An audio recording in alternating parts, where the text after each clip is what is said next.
On a freezing January morning in Seoul, traffic came to a standstill. Not because of an accident, not because of a protest, but because three of the most feared men in South Korea were on their knees, bowing to a homeless woman in rush hour in Gangnam, one of the wealthiest districts on earth. Designer bags, luxury cars, people rushing to meetings that could change their lives. And then, suddenly, everything stops.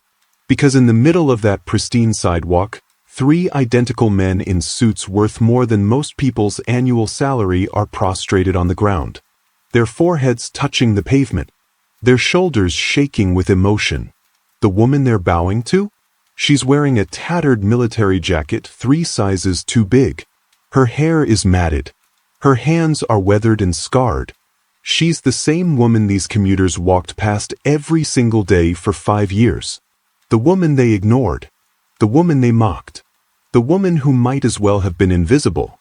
But on this morning, she was the only person anyone could see. The woman everyone thought was invisible was about to reveal a secret that would shake the Korean underworld to its core. But to understand why these 3 ruthless triplets fell to their knees, we need to go back. 25 years back. To a tragedy no one saw coming. Her name? Unknown. Her past? A mystery. But these 3 men, the Park triplets, they knew exactly who she was. And what you're about to witness is a story so impossible, so heartbreaking, and so redemptive that you won't believe it until the very end. The crowd that gathered that morning had theories. Some thought it was a publicity stunt. Others whispered about blackmail.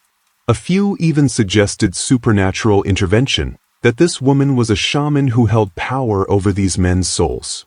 The police would later open 4 separate investigations into what happened that day, for attempts to understand how the visible and invisible worlds collided on a random Tuesday morning. But the truth? The truth was buried in a place no one dared to look. In burned documents. In erased memories. In 25 years of silence. Who is she really? That's the first question. What did she do to earn the respect of 3 men who bow to no one? That's the second. And why would the Korean mafia? Because let's be clear, that's exactly what the Park brothers are. Why would they kneel before someone the world forgot? That's the third question. And I promise you, by the end of this story, you'll have answers that will change how you see every single person you pass on the street. Stay with me, because what you're about to hear, you won't believe until the very end. Let's call her the lady. That's what people called her when they bothered to call her anything at all. For 5 years, she lived in the shadows of Gangnam's glittering towers. She never begged. That's the first thing people noticed about her, or rather, didn't notice. Most homeless people in Seoul ask for money, food, anything. But not her. She just sat there against the same wall, day after day, watching. Some days she was there at dawn, watching the city wake up. Other days, she'd appear in the afternoon, just as the schools let out. But every Tuesday, without fail, she was in her spot by 3 p.m. Rain, snow, scorching summer heat, didn't matter. She was there. The locals created stories about her. Mr. Kim, who owned the convenience store on the corner, swore she was a former professor who'd lost her mind. Mrs. Lee from the cafe claimed the woman spoke perfect English, French, and Mandarin in her sleep, though how Mrs. Lee would know what she said in her sleep, nobody asked. One teenager posted on social media that he'd seen her solve a Rubik's Cube in under 30 seconds, then throw it in the trash. The post got 17 likes and was forgotten by morning. But here's what they didn't know. Here's what nobody saw because nobody was looking. Every Tuesday at 3 p.m., she would walk past one specific building. Not shuffle, not stumble, with purpose, with a straightness to her spine that didn't match her circumstances. She'd walk past the headquarters of the Baekho Syndicate, one of the most powerful criminal organizations in South Korea. And she would smile, just a tiny upturn at the corner of her mouth, like she knew something nobody else knew. Then she'd keep walking, past the government building 6 blocks away. Past the abandoned warehouse on the edge of the district. And then she'd return to her wall and sit back down, as if nothing had happened.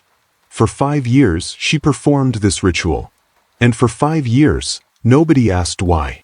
Now let me introduce you to the other side of this story. Meet the Park triplets, Jin-woo, Jin-ho, and Jin-soo. Born 7 minutes apart on a summer night in 1987. The nurse who delivered them said she'd never seen anything like it.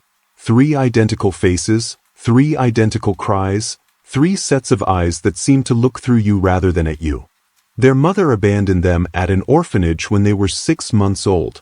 Left them in a cardboard box outside the gates with a note that said simply, "I'm sorry.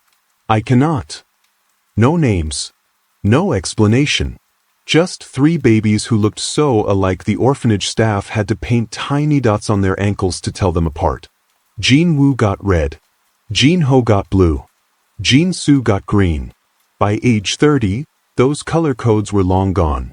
But the brothers remained inseparable. And they had become 3 of the most powerful operatives in Korea's criminal underground. Notice I said operatives, not criminals. Because the Park brothers don't fit the stereotype of tattooed gangsters running protection rackets out of dingy bars. No, these men are sophisticated, educated, ruthless. On the surface, they run legitimate businesses. Jin-woo handles shipping, a fleet of container ships moving goods between South Korea, China, and Japan. Jin-ho runs real estate development, luxury apartments, office buildings, shopping centers. Jin-soo manages a tech startup incubator that's produced 3 unicorn companies. On paper, they're success stories. Self-made millionaires who pulled themselves up from nothing. But underneath? Money laundering. Millions of dollars flowing through shell companies. Protection services for businesses that need problems to disappear. Information brokerage. They know everyone's secrets, and they know exactly what those secrets are worth. They don't kill. They don't need to. They control. And in the modern world, control is far more valuable than violence. The brothers have a code, though. A set of rules they never break. Loyalty above all. Family above everything. Never harm children. Never betray the people who helped you. And always pay your debts. That last one? That's what this story is really about. The brothers owed everything to one person. One woman who found them at the orphanage when they were 10 years old and saw something nobody else saw. She saw potential. Intelligence. 3 young boys who finished each other's sentences and could solve math problems meant for high schoolers. Her name was Dr. Sarah Okonkwo. She was British-Nigerian, 43 years old, with a PhD in economics from Oxford and a position as a special advisor to the Korean Ministry of Finance. She'd come to South Korea in 1993 to help the country modernize its financial systems. She spoke 6 languages fluently. She had a mind like a steel trap and a heart that refused to ignore suffering. She volunteered at the orphanage every Sunday. While other volunteers played with the kids or donated clothes, Dr. Okonkwo taught them mathematics, economics, critical thinking. She treated them like adults, like their thoughts mattered. And she took a particular interest in the Park triplets. She saw how they worked as a unit, how Jin-woo was the strategist, always thinking 3 steps ahead, how Jin-ho was the negotiator, able to read people's emotions and adapt his approach, how Jin-soo was the analyst, processing data and finding patterns nobody else noticed. Together, they were formidable. Apart, they were vulnerable. So Dr. Okonkwo made them a promise. If they studied hard, if they stayed out of trouble, if they looked after each other, she would make sure they had opportunities. She paid for their tutoring. She pulled strings to get them into better schools. When they were teenagers and aging out of the orphanage system, she helped them secure scholarships. She became the mother they never had. She taught them more than academics. She taught them how the world really worked. How power functioned, how money moved, how the visible economy and the invisible economy were both real, both powerful, and sometimes indistinguishable. She didn't shield them from harsh truths. She prepared them, and the brothers loved her for it. They called her Gangnam, teacher. But really she was everything. The protector. The first person who ever believed they could be something. That's why when she vanished without a trace in 1998, it destroyed them. And that's why they spent the next 25 years becoming powerful enough to find out what happened to her. 1998, the Asian financial crisis. If you weren't alive or paying attention during that time, let me paint you a picture. South Korea, one of Asia's economic tigers, nearly collapsed overnight. The currency crashed.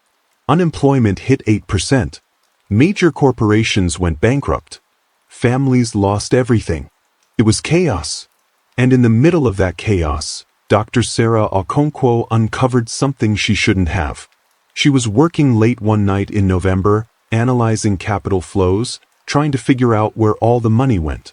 The government was hemorrhaging cash, but the numbers didn't add up. Money was disappearing into black holes that shouldn't exist. So she dug deeper. She followed the trails through shell companies, offshore accounts, front businesses. And what she found was staggering, a money laundering scheme involving billions of dollars. Not millions, billions. Funneled through legitimate-looking companies, moved through international banks, and ending up in the personal accounts of some of the most powerful people in South Korea. Politicians, judges, police commissioners, CEOs, even some foreign nationals with connections to organized crime. They were using the financial crisis as cover to loot the country blind. While ordinary Koreans were losing their jobs and homes, these people were getting rich. Dr. Okonkwo had evidence. She had bank statements, recorded phone calls, testimony from witnesses who'd been involved but wanted out. She compiled everything into a 300-page report, and she scheduled a press conference for November 15, 1998. She was going to expose them all. 3 days before the press conference, she called the Park brothers. They were 15 at the time, living in a small apartment she'd helped them secure. She told them she loved them, that she was proud of them, that no matter what happened, they should stay together and look after each other. Jin-woo asked what she meant. What was going to happen? She said, "I'm about to do something brave. And brave things come with consequences." That was the last time they heard her voice. November 12, 1998, 9:47 p.m. Dr. Sarah Okonkwo left her office in downtown Seoul. Security footage shows her walking to the parking garage, briefcase in hand. She was wearing her signature blue wool coat with the lotus flower buttons, a gift from her mother back in London. She got into a black sedan. License plate partially obscured. The car drove away. And Dr. Sarah Okonkwo was never seen again. Her apartment was found ransacked 2 days later. Furniture overturned. Papers scattered. Her computer hard drive was missing. All her backup files? Gone. Her bank accounts were emptied within hours of her disappearance. Wire transfers to accounts in the Cayman Islands that immediately closed. The police investigated for 6 months. They interviewed hundreds of people. They followed leads across 3 countries. But every trail went cold. No body was found. No witnesses came forward. No arrests were made. The detective in charge of the case, a man named Park Sung-min, no relation to the triplets, he knew what happened. In a rare interview years later, he said, "We all knew. It wasn't a mystery. It was a cover-up. Too many powerful people wanted her silenced. And they succeeded." The case was officially closed in June 1999, declared a missing person case with suspected foul play. But with no evidence, no leads, and enormous political pressure to move on, it faded from public consciousness. The world moved on. But 3 15-year-old boys didn't. Couldn't. Jin-woo, Jin-ho, and Jin-soo stood at a small shrine they'd built in their apartment. A photo of Dr. Okonkwo smiling at a charity event. Incense burning. And they made a vow. They would find out what happened to their teacher. They would make the people responsible pay. And they would never let anyone control them ever again. But they were just kids. Orphans with no money, no connections, no power. So they played the long game. They stayed in school. They excelled. Jin Woo studied business and strategy. Jin Ho studied psychology and negotiation. Jin Soo studied computer science and data analysis. But they also learned other skills. Skills you don't learn in classrooms. They made connections with the wrong kind of people. They started doing favors, small things at first, information gathering, message delivery. They were smart, reliable, and most importantly, they were three of them. In the criminal underworld, redundancy is valuable. If one brother was compromised, the other two could continue. By their mid-20s, they'd built a reputation. The Park triplets, brilliant, efficient, and utterly loyal to each other. They moved money. They moved information. They solved problems. And slowly, methodically, they infiltrated the same networks that had destroyed Dr. Okonkwo. They didn't just want revenge. They wanted understanding. They wanted to know every detail of what happened. Who gave the order? Who carried it out? Who covered it up? And most importantly, they wanted to know if she'd suffered. Over 20 years, they built an empire of their own. Legitimate businesses that gave them access to the financial systems. Criminal connections that gave them access to information. Political contributions that gave them access to power. They gathered secrets like other people collect stamps. They knew which judge took bribes. Which Seoul was having an affair. Which politician's son was addicted to gambling. They waited. They planned. And they never forgot why they were doing it. Then, on January 15, 2024, everything changed. Jin Woo was leaving a business meeting in Gangnam. Legitimate meeting, boring stuff, negotiations for a new office building development. He was checking his phone, thinking about dinner, when something made him stop. Not a sound. Not a sight. A feeling. Like someone was watching him. He looked up. And there she was. A homeless woman sitting against a wall across the street. Tattered jacket. Matted hair. Dirty hands clutching a torn plastic bag. Nothing unusual. Gangnam has homeless people just like everywhere else, though the police try to keep them out of sight. Jin Woo had walked past dozens of homeless people that day alone. But something about this woman made him freeze. Their eyes met. Just for a second. Maybe less. But in that second, Jin Woo felt something he hadn't felt in 25 years. Recognition. Not of her face. Her face was so weathered and different he couldn't possibly recognize it. But of something else. The way she looked at him. Like she knew him. Like she'd been waiting for him to notice her. She held his gaze for another heartbeat. Then she looked away, back down at her hands. Jin Woo stood there for a full minute. People flowed around him, annoyed at the obstruction. Finally, he shook his head and walked away. But he kept glancing back. And every time he looked back, she wasn't there anymore. That night, he couldn't sleep. He kept seeing those eyes. There was something about them. Something familiar. At 2 a.m., he sent a photo he'd discreetly taken to his brothers. Group chat, anyone else feeling weird about this? Jin Ho responded immediately, "Where did you see her?" Jin Soo, "Send me the location." Within an hour, they had a team watching her. Here's where this story gets strange. The Park brothers have resources most people can't imagine. They can access databases that don't officially exist. They can get information that's supposed to be sealed. Within 24 hours of spotting the homeless woman, they had teams running every possible identification method. Facial recognition? No matches. Her face didn't appear in any database. Not Korean, not international, nothing. It was like she'd never existed in the digital age. Fingerprints? They managed to lift some from a coffee cup she touched. Ran them through every system. No matches. Not in criminal databases. Not in immigration records. Not anywhere. DNA analysis? They collected a hair sample. The lab came back with a profile, but it didn't match anyone in any database they could access. Medical records? Nothing. Social services? No file. Phone records? She didn't have a phone. Bank accounts? None.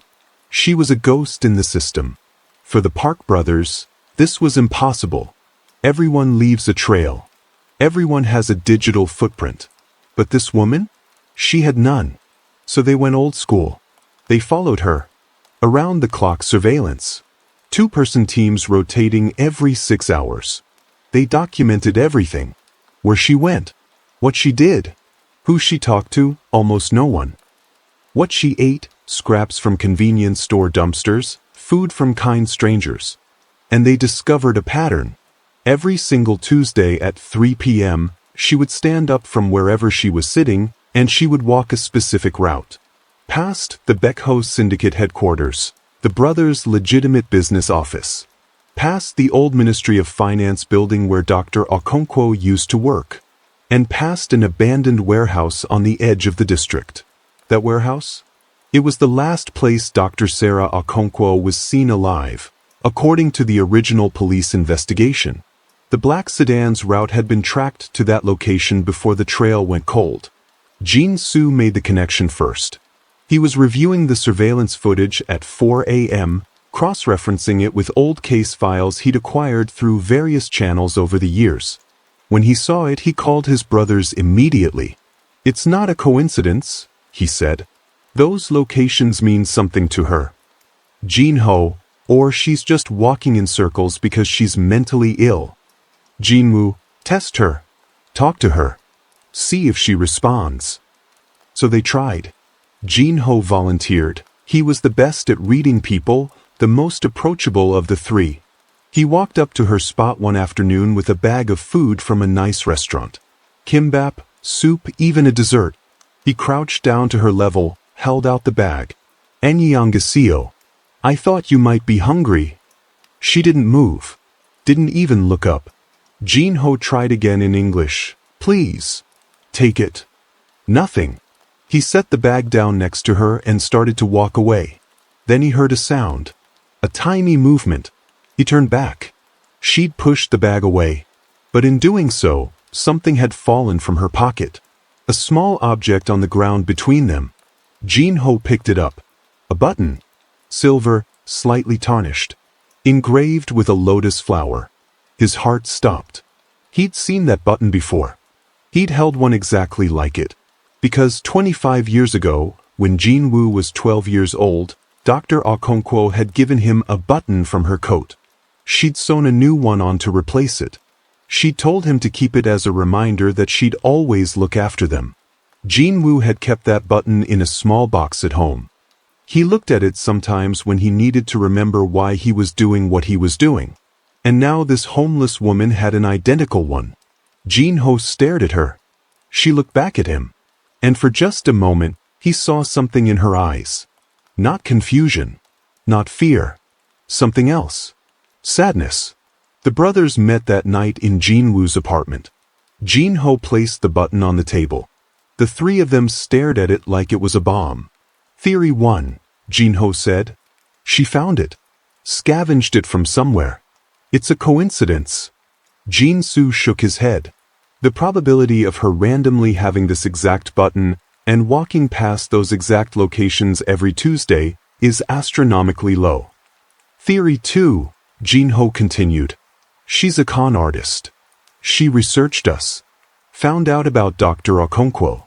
She's trying to manipulate us for money." Jin-woo, then why not talk to us?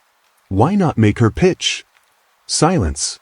"Theory 3, Jin-soo said quietly. "She's connected to whoever took Dr. Okonkwo. Maybe she was an accomplice. Maybe she found evidence. Maybe she's trying to tell us something but is too scared." They sat with that possibility. It made sense, but it felt wrong somehow. Jin-woo picked up the button, held it to the light. "There's one more theory," he said. "And I know it sounds impossible, but we need to check." His brothers waited. What if it's her? What if that woman is Dr. Sarah Okonkwo? Jin-ho laughed. It wasn't a happy laugh. "Hyung, that's insane. Dr. Okonkwo disappeared 25 years ago. She'd be almost 70 now. That woman out there looks like she's been on the streets for years, but she's not that old. Homelessness ages people, Jin-woo said. Trauma ages people. What if she survived whatever happened to her, but she came back broken? What if she's been here in Seoul, watching us this whole time? That's a lot of what-ifs, Jin-ho said.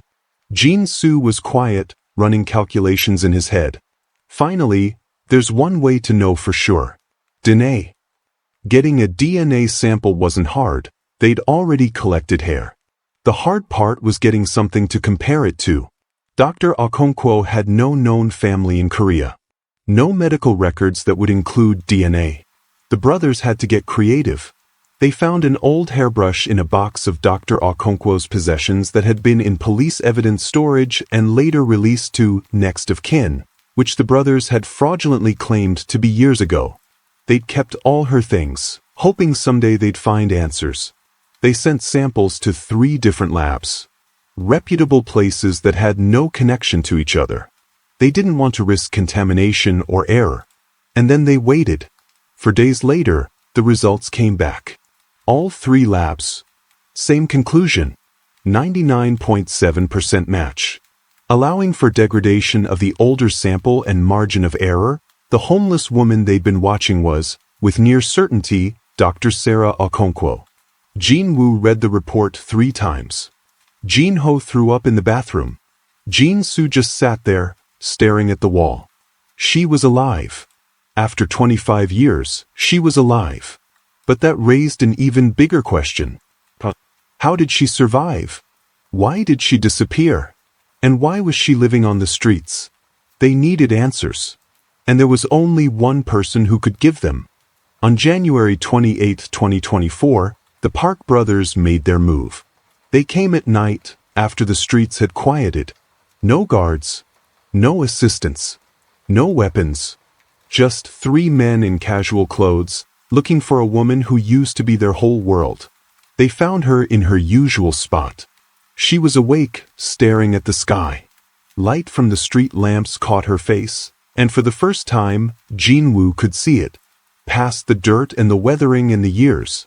He could see her. The 3 brothers approached slowly. Jin-woo knelt down first. Then Jin-ho. Then Jin-soo. All 3 of them at her level. Jin-woo spoke in English, the language she'd always used with them. Dr. Okonkwo. We know it's you. Please. We need you to talk to us. Silence. Long enough that Jin-ho thought she wasn't going to respond. Then, in a voice that was barely a whisper, raspy from years of disuse, you were never supposed to find me. The brothers took her to a private medical facility that night. Not a hospital, too many questions. A private clinic that the Park brothers owned, staffed by doctors who knew not to ask questions. They cleaned her up, fed her, ran tests, treated her for malnutrition, exposure-related ailments, and a dozen other health issues. And slowly, over the course of 3 days, she told them her story. They came for me that night, she said. She was lying in a hospital bed, for in her arm, looking more like herself than she had in years. November 12th. I knew they would. I'd received threats all week. I ignored them because I thought I could win. She laughed bitterly. I was so naive. Jin-woo sat beside her bed. Jin-ho and Jin-soo stood nearby. All 3 of them were afraid to blink, afraid she'd disappear again. I got in the car because they told me if I didn't, they'd kill the 3 of you. They knew about you. They knew you were the only family I had. And they knew I'd do anything to protect you. Jin-ho's fists clenched.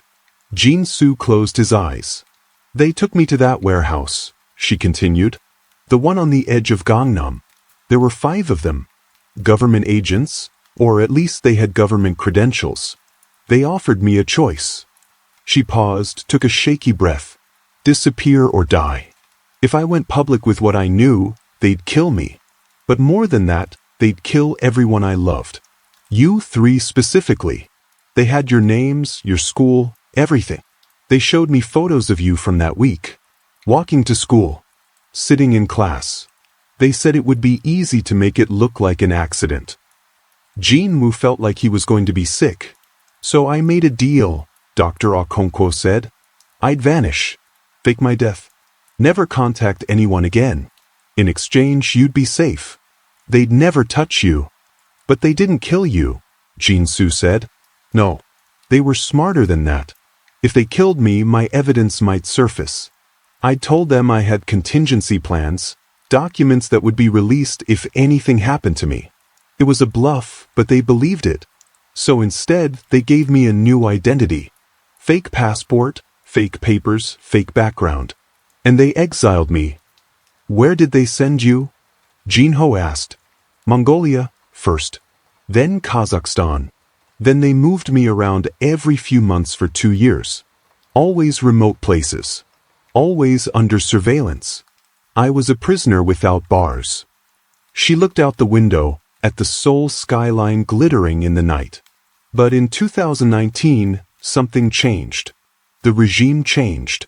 Some of the people who orchestrated the cover-up died. Others went to prison for unrelated corruption charges. The whole network started to collapse. And I realized nobody was watching me anymore. So you came back, Jin-woo said. She nodded. I came back. I thought maybe I could reclaim my life. But when I got here, I realized how naive that was. I had no identity. My real one was declared dead. My fake one had no history, no credibility. I had no money. They'd taken everything. I tried to get help, but how do you explain to authorities that you're a dead woman who's come back to life? You could have come to us, Jin-woo said, and there was pain in his voice. Dr. Okonkwo looked at him with tears in her eyes. I watched you 3 grow up.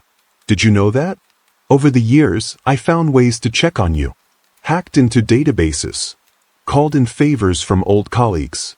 I saw you graduate. Saw you build your businesses. Saw you become powerful. She smiled sadly. And I saw you become exactly what you needed to become to survive. I was proud of you. But I also knew the world you'd entered. The criminal world.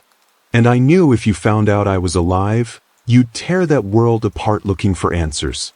You'd put yourselves at risk. So I stayed hidden. On the streets, Jin-soo said. Where nobody looks. Where nobody asks questions. I could watch over you from the shadows. Make sure you were safe. That was enough. Jin-ho was crying now, not bothering to hide it. It wasn't enough. You shouldn't have had to live like that. I survived, she said simply. That was more than I expected. The brothers had a choice to make. They could keep Dr. Okonkwo's return quiet. Give her a new identity, set her up somewhere comfortable, let her live in peace. Or they could do something public. Something that would force the government to acknowledge what had happened to her. They chose the latter. You sacrificed everything for us, Jin-woo said. The least we can do is give you back your dignity. And so they planned something audacious. Something that would make national news. Something that would force Korea to confront what it had done. February 3, 2024. Morning rush hour in Gangnam. The Park brothers got dressed in their finest suits. Custom tailored, immaculate. They looked like what they were.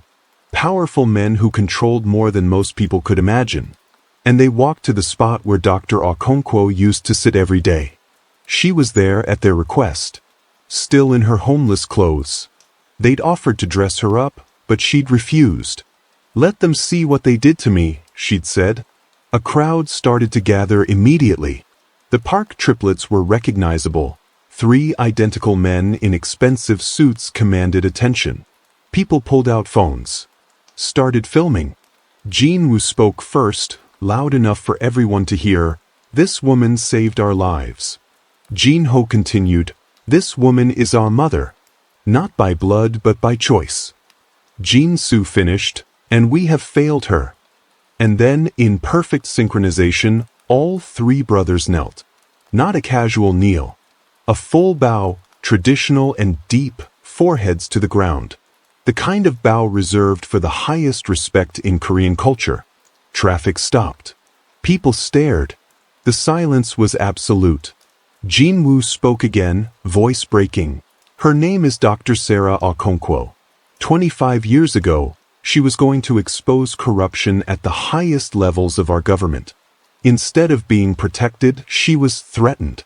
Instead of justice, she was exiled. She gave up everything to keep us safe. Jinho, for 5 years she lived on these streets, in plain sight. And we all walked past her. We ignored her. We failed her. Jin-soo, Korea failed her. The crowd was growing. Hundreds of people now, all recording on their phones. Jin-woo raised his head, still kneeling. We cannot undo what was done. But we can acknowledge it. We can honor her. And we can demand better. Dr. Okonkwo stood there, tears streaming down her face. Not from sadness this time. From something else. Recognition. Validation. After 25 years of being invisible, she was finally seen. The video went viral within hours. By that afternoon, it had 10 million views. By the next day, 50 million. News outlets around the world picked it up. Korean mafia bosses bow to homeless woman who raised them. Government conspiracy exposed after 25 years. The woman nobody saw. The Korean government had no choice but to respond. They confirmed Dr. Okonkwo's story after internal investigations. They issued a formal apology. They announced that everyone involved in her forced disappearance would be investigated, though most were already dead or imprisoned for other crimes. More importantly, they passed new whistleblower protection laws. They established a commission to review other cases where government critics had mysteriously disappeared. Dr. Okonkwo's suffering led to systemic change. As for Dr. Okonkwo herself, the Park brothers took care of her. They got her the medical treatment she needed, physical therapy for her damaged joints, counseling for her PTSD, medication for various conditions that had gone untreated for years. They bought her a house. Not a mansion, she didn't want that. A modest, comfortable home in a quiet neighborhood, with a garden where she could grow vegetables. They set up a trust fund that would take care of her for the rest of her life. She protested, said it was too much. Jin-woo told her, "You gave us everything when we had nothing. This is just paying a debt." But more than the material things, they gave her back her family. The brothers visited her constantly, brought her into their lives, introduced her to their partners, their business associates, made sure everyone knew, this woman is important to us. And slowly, over months, Dr. Sarah Okonkwo began to heal. The trauma didn't disappear, trauma never does. But she learned to live with it. She started smiling again, laughing. She began teaching again too, volunteering at the same orphanage where she'd met the brothers all those years ago. The Park triplets started a foundation in her name, the Okonkwo Foundation for Whistleblower Protection and Support. It provides legal aid, financial support, and security for people who expose corruption and face retaliation. Because that's what this story taught them.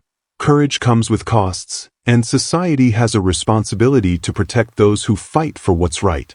But here's what haunts me about this story, what keeps me up at night thinking about it. Dr. Sarah Okonkwo lived on the streets of Gangnam for 5 years. 5 years. Thousands of people walked past her every single day. Busy people. Important people. Good people, probably. And not one of them saw her. Not really. How many Dr. Okonkwos are out there right now? How many brilliant, brave, broken people are invisible because we choose not to see them? How many people sitting on sidewalks have stories that would shatter us if we bothered to listen? We live in a world that worships visibility, social media followers, public recognition, fame. But this story reminds us that some of the most important people are the ones we're trained not to see. The homeless person on your commute, the elderly neighbor who never has visitors, the refugee working 3 jobs to send money back home. The Korean mafia triplets saw what we all miss. They saw that dignity isn't earned by success or wealth or social status. Dignity is inherent. It exists in every person, regardless of their circumstances. And sometimes the people we overlook are the ones who sacrificed everything for others. Dr. Okonkwo could have been anyone. She had 3 PhD offers from top universities. She could have been a professor, living comfortably in London or New York.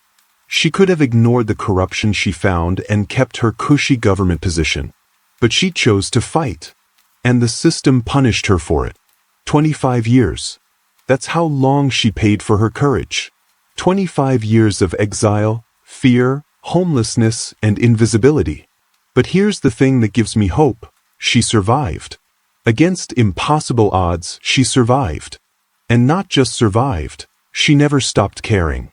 Even living on the streets, she used her Tuesday walks to check on the boys she'd raised. She watched over them from the shadows. Her love for them never diminished. And when those boys became men, they remembered her.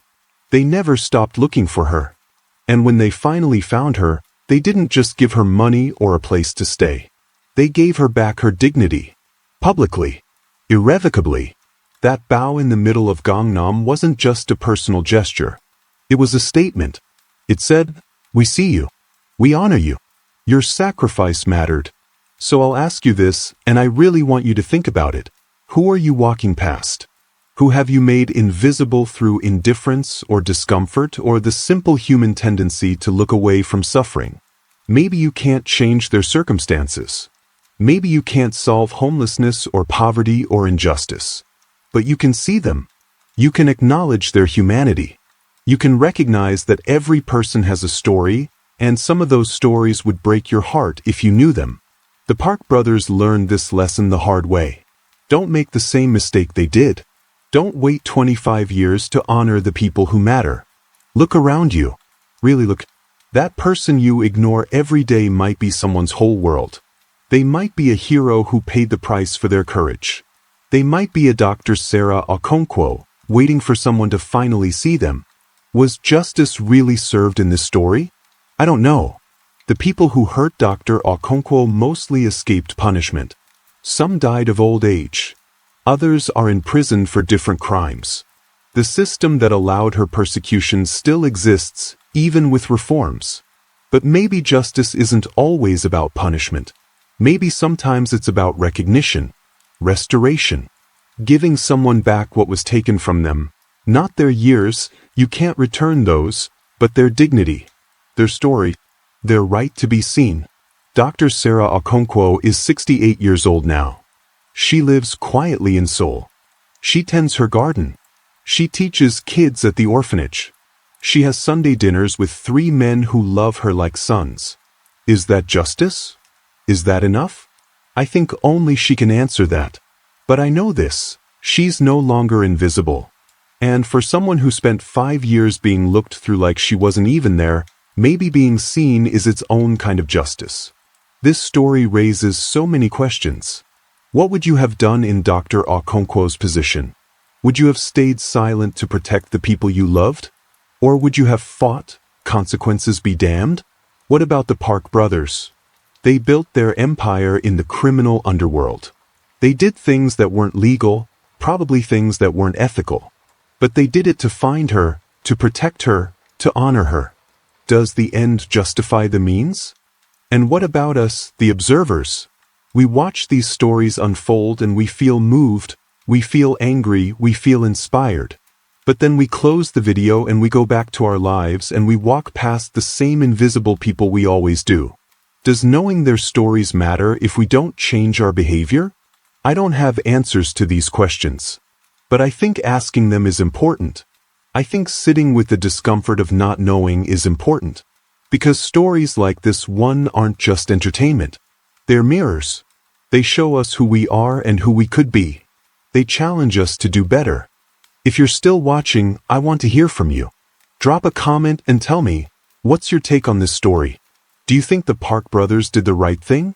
Do you think Dr. Okonkwo should have fought harder for justice, even if it put the boys at risk? And honestly, have you ever walked past someone without seeing them, and do you think about them now? I'm reading every single comment. I want to know what you think, how this story affected you, whether it changed how you see the world.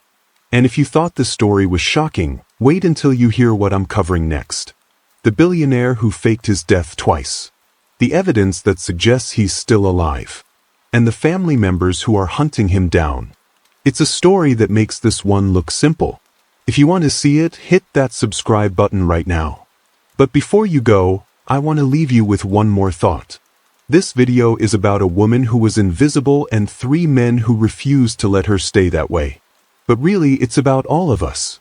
Because we all have the power to make people visible or invisible. Every single day we make that choice. Choose to see people. Choose to acknowledge them. Choose to recognize their humanity, even when, especially when, society tells you they don't matter. Because everyone has a story. Everyone. And some of those stories will change you if you're brave enough to listen. Dr. Sarah Okonkwo sat on the streets of Seoul for 5 years, invisible to thousands of people every day. But she was never nothing. She was never worthless. She was a hero who sacrificed everything for the people she loved. The only question is, how many other heroes are we walking past right now?